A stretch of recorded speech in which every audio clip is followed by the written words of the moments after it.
నమస్తే. ధాత్రి మహతి ఛానల్కు స్వాగతం. ఈ ఎపిసోడ్ అంశం హంపి విఠలాలయంలో సౌండ్ ఎఫెక్ట్స్కు చర్మపు పరదాలు. మైకులు లేని రోజుల్లో అద్భుతమైన ప్రదర్శనలు ఇవన్నీ.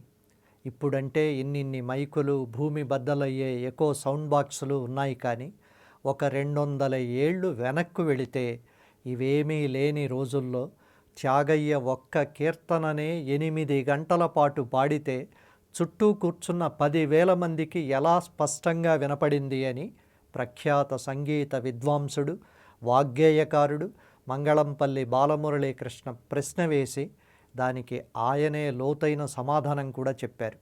ఆయన మాటల్లో, మైకులు లేవు కాబట్టే గట్టిగా అరవాలి, పాడిన పల్లవినే 10 సార్లు పాడాలి, చరణంలో ప్రతి పాదాన్ని 20 సార్లు పాడాలి.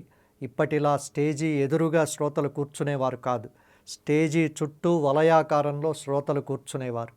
గాయకుడు ఒక్కోసారి ఒక్కో వైపు తిరుగుతూ పాడేవాడు.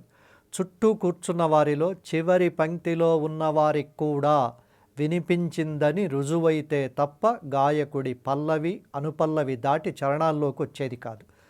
అలా పాడడం సంప్రదాయం అనుకుని ఇప్పటికీ అలాగే పాడుతున్నాం. ఇప్పుడు గుసగుసలాడినా చెవుల్లో రక్తం వచ్చేలా సౌండ్ పెంచుకునే సాంకేతిక వెసులుబాటు ఉంది. అప్పుడు వీణుల విందుగా జనరంజకంగా పాడిన వారి గాత్ర గాంభీర్యం, అందరికీ వినపడ్డానికి కచేరీ నిర్వహణలో వారు పాటించిన పద్ధతులు ఇప్పుడు మన ఊహకు కూడా ఉండవు అని ఆయన అన్నారు. 3 శతాబ్దాల పాటు ఒక వెలుగు వెలిగిన విజయనగర రాజధాని హంపి విఠలాలయంలో రాతి స్తంభాల్లో సంగీత స్వరాలు పలకడం తెలిసిందే.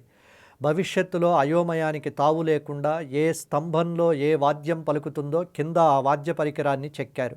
రోజు సాయంత్రం దీపాలు వెలిగించగానే విఠలాలయంలో నాట్య ప్రదర్శన ఉండేది.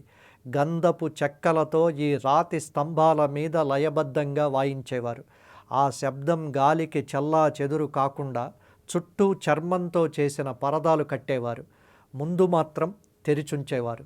దాంతో నాట్య దృశ్యం ప్రేక్షకుల కళ్లకు పండుగ, రాతిలో పలికిన రాగాలు వీణులకు విందు.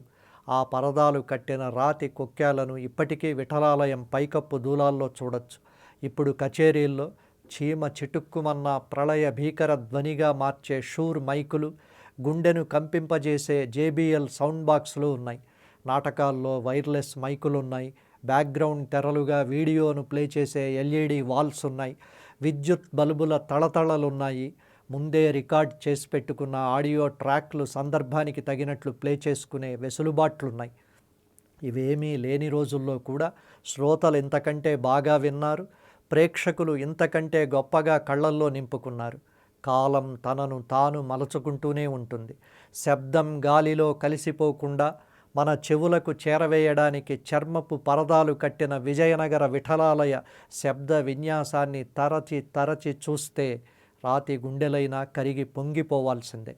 మరో ఆసక్తికరమైన అంశంతో తరువాతి ఎపిసోడ్లో కలుద్దాం. అంతవరకు సెలవు. నమస్కారం.